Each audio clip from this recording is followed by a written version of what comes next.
বন্ধুরা দেখো আজকের আকাশটার অবস্থা প্রচুর কুয়াশা পড়ছে জানো তো ভাবলাম তোমাদের সঙ্গে একটু শেয়ার করে নিই। এখন যদি এরকম কুয়াশা পড়ে তাহলে শরীর কেন না খারাপ হবে বলো তো, সেই জন্যে বাচ্চা বড় সবারই কিন্তু শরীর খারাপ হচ্ছে। এই মানে এখন কুয়াশা পড়ার একদমই সময় না, কিন্তু তাও দেখো এখন কিন্তু কুয়াশা পড়ছে। তো যাই হোক বন্ধুরা, শুভ সকাল। কেমন আছো তোমরা সবাই? আশা করি খুব ভালো আছো, আমিও ভালো আছি। আমি মামনি তোমাদেরকে সঙ্গে নিয়ে শুরু করছি আজকের ব্লগটা। তো দেখো তোমরা আকাশটার অবস্থা দেখো, কত কুয়াশা পড়ছে দেখছো, একদম চারিপাশটা যেরকম অন্ধকার হয়ে আছে দেখো। তো চলো তোমাদের সঙ্গে একটু আমি শেয়ার করে নিলাম, আর মানে কি বলবো তারপরে কাজে লাগবো। তো দেখো আম গাছে প্রচুর আম ধরেছিল জানো তো, কিন্তু ওই যে এই ঝড় হলো, ঝড় হয়ে কিন্তু দেখো আমগুলো সব পড়ে গেছে, এখন কিন্তু গাছে সেরকম আম নেই। আর এদিকে দেখো কাজ চলছিল, তো দেখো পুরো কিন্তু পাটা লাগানো কমপ্লিট হয়ে গেছে, তারপরে আর কি রড বিছানো হবে, তারপরে ঢালাই হবে। তো দেখো পুরোটা কিন্তু কমপ্লিট হয়ে গেছে, চলো কাজে আমি লাগবো। তো চলো কাজে লাগে, কাজগুলো সব করে নিই টুকটুক করে, অনেক কিছুই কাজকর্ম বাকি আছে। তো ভাবলাম আজকে রুমটা একটু ক্লিন করব, মানে সেরকম কিছু না, ওই যে মানে অনেক দিন থেকে এগুলো জানো তো একদম পরিষ্কার করার সময় পাইনি, সেই জন্য দেখো কীরকম একটা ধুলো ধুলো হয়ে গেছে। আর কি বলো তো, আমাদের তো কাঠের উনুনেও রান্না হয়, তো সেই জন্য একটু ঝুলটা কিন্তু ঘরে বেশিই পড়ে। শুধু গ্যাসে রান্না হলে কিন্তু এতটা নোংরা হবে না, কিন্তু কি বলো তো কাঠে যেহেতু রান্না করি সেই জন্যে একটু নোংরাটা বেশি হয়। তো যাই হোক, ওদিকে দুটো দেখো ফটো ছিল, তো সেগুলো আমি ভালো করে পরিষ্কার করলাম। আর জানো তো এই বোর্ডটা না কালকে বাবু ওই যে কি খেয়েছিল সস নাকি, তারপরে দেখো হাত দিয়ে দিয়েছিল, তো সেই কারণে দেখো বোর্ডটা একটু ভালো করে মুছিয়ে নিলাম। কালকে সস লেগে গেছিলো, তো সেই কারণে। তো দেখো তারপরে চলে এসেছি শোকেসটার কাজটা, শোকেসটা ভালো করে মুছে নিচ্ছি। শোকেসটা গোছানোই আছে, কিন্তু একটু ভাবলাম না হালকা হাতে মুছে নিই, তো সেই জন্য দেখো শোকেসটাও আমি ভালো করে একটু মুছে নিলাম। তারপরে মায়ের রুমটা পরিষ্কার করতে হবে জানো তো, তো তার আগে আমি আমার রুমটা পরিষ্কার করিনি, কারণ এই রুমটা অনেক কিছু এখন অগোছালো হয়ে আছে। তো দেখো এখনও কিন্তু আমি বেডশিটটা তুলিনি, তো এই বেডশিটটা চেঞ্জ করব আর অন্য একটা বেডশিট পাতবো। তো দেখো এই বেডশিটটা চেঞ্জ করে দিলাম, আর এই ভালো পোস্টটা দেখছো এটা কিন্তু বিছানাটার মধ্যে পাতি, তাহলে কি বলো তো ওই যে বেডশিটটা চারিদিক থেকে মোড়া যায়, তাহলে আর জড়ো জড়ো হয় না। তো সেই কারণে আর বেডশিটগুলো আমাদের না পালঙে সেরকমভাবে দাবা যায় না, এই সাইডে করলে ওই সাইডে আবার হয়ে যায়। তো আজকে একটা নতুন বেডশিট পাতবো। এই বেডশিটটা এক সপ্তাহ হলো আনা হয়েছে, অনলাইনে নিয়েছি, কিন্তু সেটা তোমাদের সঙ্গে শেয়ার করা হয়নি। তো যাই হোক চলো বেডশিটটা আমি পাতি। তো দেখো বেডশিটগুলো কিন্তু জানো তো খুবই সুন্দর। তো আমি ভাবলাম তো তার আগে দেখো আমি এখন পালংটা একটু মুছে নিচ্ছি, কারণ মুছার তো সময় থাকে না। তো ভাবলাম যখন বিছানাটা পুরোই আমি চেঞ্জ করছি, পুরো বিছানাটা ঝাড়বো, তো তার আগে দেখো পালংটা ভালো করে একটু মুছে নিচ্ছি। আর সময়ের সঙ্গে কি বলো তো কাজগুলো একটু ম্যানেজ করতে হয়। তো এখন অনেক কিছুই কাজ আছে, কিন্তু ভাবলাম যদি আমি এই কাজটা না করি তাহলে আর কিন্তু করার একদমই সময় পাবো না, যেহেতু ঘরে সারাদিন তাড়াহুড়ো করে কাজকর্ম করতে হয় সেই কারণে। তো যাই হোক আমার দেখো পালংটা একটু মোছা হয়ে গেল, একটু হালকা হাতে মুছে নিলাম। আর তারপরে দেখো ওই যে বালাপোস্টটা পাতা থাকে সেটাও কিন্তু আমি পাতবো, আর তারপরে বেডশিটটা পাতবো। আর কি বলো তো গদিটা এই সাইড থেকে ওই সাইডে অনেকটাই চলে যায়, কারণ বাবুরা যখন এখানে থাকে তো পালংয়ের মধ্যে তখন না লাফালাফি করে সেই কারণে। তো দেখো আমার কিন্তু বালাপোস্টটা পাতা হয়ে গেছে, আর এখন আমি বেডশিটটা পাতবো। তো বেডশিটটা জানো তো আলমারির মধ্যে রেখেছিলাম, ওই যে বলছি অনলাইনের বেডশিট, তো আমরা সব বেডশিটগুলো জানো তো অনলাইনের। তো দেখো এই বেডশিটটা কিন্তু কালারটা খুব সুন্দর দেখো, আর এত সুন্দর ডিজাইন আছে মানে কি বলবো, দারুণ লাগছিল দেখতে। তো আর মানে সেরকম দামও নেয়নি জানো তো, দামটাও ঠিক কমের মধ্যে পেয়ে গেছি, ওই 150 টাকার মধ্যে বেডশিটটা পেয়ে গেছি। বেডশিট আছে, দুটো বালিশের কভার আছে, তো সেই কারণে দেখো বেডশিটটা খুব সুন্দর লাগছে। আর তোমাদের বেডশিটটা কেমন লাগছে অবশ্যই কিন্তু কমেন্টে জানাবে। তো যাই হোক বেডশিটটা পাতলাম, আর অনেক কাজ আছে, তারপরে বিছানাটা গোছগাছ ভালো করে নিই, তারপরে রুমটা ঝাড় দিয়ে তারপরে বাকি কাজগুলো আবার করে নেব।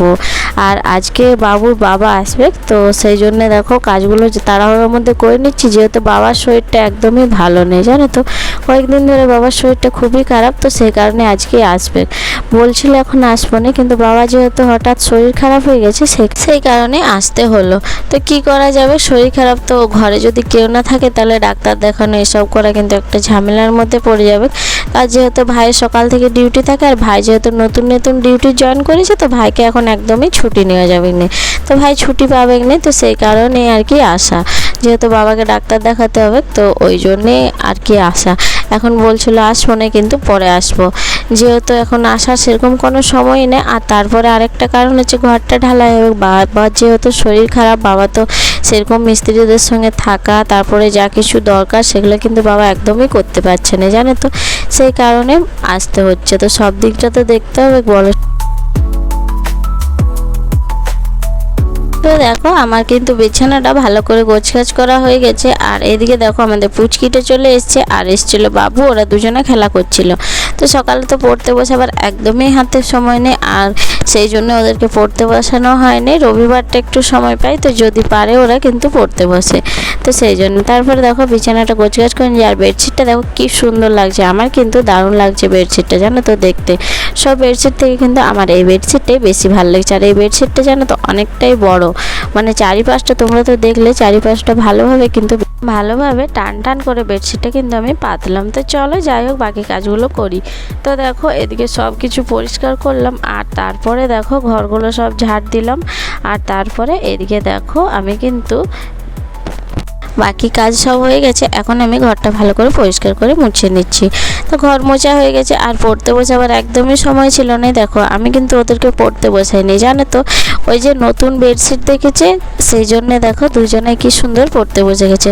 পড়তে বসেছে, কিন্তু দেখো পড়াশোনা তো কিছু করছে না, শুধু কালার করছে। ও বড়টা ছবি আঁকছে দেখো শ্রুতি, আর দেখো এদিকে সূর্য কিন্তু কালার করছে। তো দুজনে মিলে দেখো ড্রয়িং করছে। তো যাই হোক যেটাই হোক, দুজনে বসেছে, এটাই অনেক। আমার কিন্তু এখন একদমই হাতে সময় নেই। তারপরে দেখো আমি স্নান করে চলে এসেছি। স্নান করে এসে দেখো এখন চুলটা ভালো করে আঁচড়ে নেবো, যেহেতু মাথা থেকে জল দিয়ে স্নান করেছি, আর সেই কারণে। তো আমি তারপরে পুজোটা করে নেব। তো যাই হোক আগে আমি চুলটা ভালো করে আঁচড়ে তারপরে চলে যাব পুজো করার জন্য। আর ফুল আনা হয়ে গেছে আজকে, আর তোমাদের সঙ্গে সেটা শেয়ার করা হলো না। তো বন্ধুরা এতক্ষণ থেকে যারা আমার ভিডিও দেখছো তাদেরকে জানাই অসংখ্য অসংখ্য ধন্যবাদ। যদি আমার ভিডিওটা ভালো লেগে থাকে, চ্যানেলে নতুন হয়ে থাকো, তো প্লিজ চ্যানেলটা সাবস্ক্রাইব করো, লাইক করো, কমেন্টে জানাও যে তোমাদের ভিডিওটা কেমন লাগলো। আর যারা আমার পুরনো বন্ধুরা অলরেডি সাবস্ক্রাইব করে রেখে দিয়েছো তাদেরকে জানাই অসংখ্য অসংখ্য ধন্যবাদ। এইভাবে আমার পাশে থেকো, আমাকে সাপোর্ট করো, আর সুন্দর সুন্দর কমেন্ট করার জন্য অনেক অনেক ধন্যবাদ। তো দেখো আমি এদিকে চুলটা ভালো করে আঁচড়ে নিয়েছি। আর জানো তো চুলটা প্রচুর জট হয়, কারণ ওই যে মানে তেল নিই না, জানো তো, চুলের মধ্যে তেল নিতে একদমই সময়ও থাকে না, আর তেল নেওয়ার আমার কোনো ইচ্ছাও থাকে না। তেল নিলে না কেমন একটা লাগে, তো সেই কারণে আমি তেলটা খুব কমই ব্যবহার করি। তো যাই হোক আমার চুলটা একটু জট হয়ে গেছিলো, তো সেটা ভালো করে আঁচড়ে পরিষ্কার করে নিলাম। আর তারপরে চুলটা আঁচড়ে পরে চলে যাবো আমি পুজো করার জন্যে।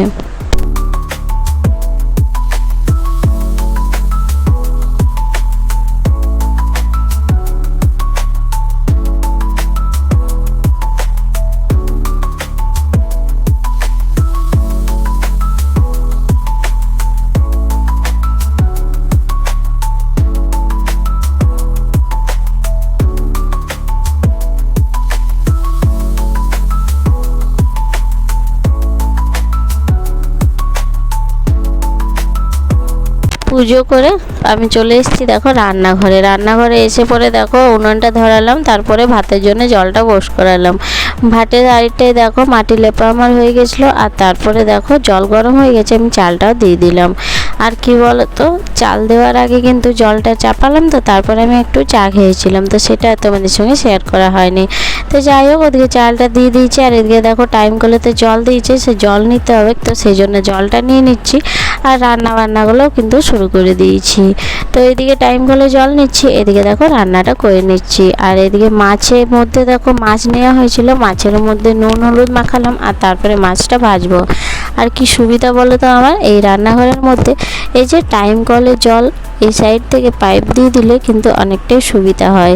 তো এক সাইডে জল নেওয়া হয়, এক সাইডে কিন্তু আমার রান্নারও কাজ হয়, অনেক কিছুই কাজ হয় জানো তো। ওই দিয়ে টাইম কলে জলটা হওয়ার পর থেকে, টাইম কলে যখন থেকে জল দিয়েছে অনেকটাই কিন্তু সুবিধা হয়েছে, কারণ ওই যে পাইপ দিয়ে একটা করে জায়গা ভরতে থাকে, আমাকে কিন্তু এক জায়গার মধ্যে দাঁড়াতে হয় না যে কতক্ষণে জায়গাটা ভরবে আর আমি আবার অন্য জায়গাগুলো নেব। তো যাই হোক, এদিকে দেখো আমার সব কিন্তু জল নেওয়া মোটামুটি কমপ্লিট হয়ে গেছে। তারপরে সবজি কাটা হয়ে গেছিলো, সবজিটাও কাটছিলাম, তো সেই জন্য মাছও ভাজা হচ্ছিলো। দেখো কতগুলো একসঙ্গে কাজ হচ্ছিলো। তো পটল কাটা হয়েছে, কুমড়ো কাটা হয়েছে, এদিকে মাছ হচ্ছে, মাছ ভাজা হচ্ছে, এদিকে ডাল হয়ে গেছে। তো চলো রান্না করার পর তোমাদের সঙ্গে দেখা করবো। তো দেখো মা এসেছিলো, মা কিন্তু আদা রসুনটা ছাড়ালো আর তারপরে আমি রান্না বান্না করে নিলাম। দেখো কুমড়োর সবজি, ডাল, আম চাটনি, আর দেখো আর হয়েছে ইঁচড়, আর বাবার জন্য হয়েছিল পোস্ত। তো আজকে দেখো আর হয়েছে মাছ, এটাই কিন্তু আজকের রান্না। তো আজকে রান্না বান্না সব কমপ্লিট। দেখো তারপরে বাসন কুসন নিয়ে বসে পড়েছি অনেকক্ষণ পর, জানো তো বন্ধুরা, খাওয়া দাওয়ার অনেকক্ষণ পর আমি কিন্তু বাসন কুসন নিয়ে দেখো বসে পড়েছি। সব বাসন আছে জানো তো, বাসন ধোয়ার সময় পাইনি, অন্য কাজে ব্যস্ত ছিলাম। তো সেই জন্যে আর যেহেতু দেখো অনেকক্ষণ পরে বাসনগুলো ধুচ্ছি, তো সেই কারণে অনেক বাসন জমা হয়ে গেছে জানো তো। রান্না করার যে বাসনগুলো ছিল, তারপরে খাওয়া দাওয়ার যে বাসনগুলো ছিল, তারপরে ধরো 4টা মিস্ত্রি আছে, তো তাদেরও অনেকগুলো মানে খাওয়া দাওয়া করার পরে দেখো অনেকগুলো বাসন ছিল। তো সেগুলো দেখো আমি আগে বাসনগুলো যা কিছু ছিল সব ধুয়ে নিলাম। তারপরে দেখো ডেকচির মধ্যে আবার কতগুলো বাটি ছিল জানো তো, সেগুলো আমি দেখিনি। তাই আমি ভাবছিলাম যে বাটিগুলো কি হলো জানো তো। আমি যখন মানছিলাম তখন আমি সব কিছুই মানছি, কিন্তু বাটিগুলো কিছুতেই খুঁজে পাচ্ছিলাম না। তো দেখিনি যে ডেকচির মধ্যে কিন্তু বাটিগুলো আছে। তো যাই হোক, তারপরে সব কিছু কিন্তু ভালো করে মেজে নিলাম। আর দেখো তারপরে দিদিও চলে এসছে, দিদি বাসনগুলো ধোয়ার জন্য। দিদিতে বাসন ছিল, সেই দিদিতে বাসনগুলো নিয়ে দিদিও চলে এসছে। তো যাই হোক বন্ধুরা, আজকের ভিডিওটা আর বেশি বড় করছি না, এখানে শেষ করছি। দেখা হবে আবার পরের ভিডিও।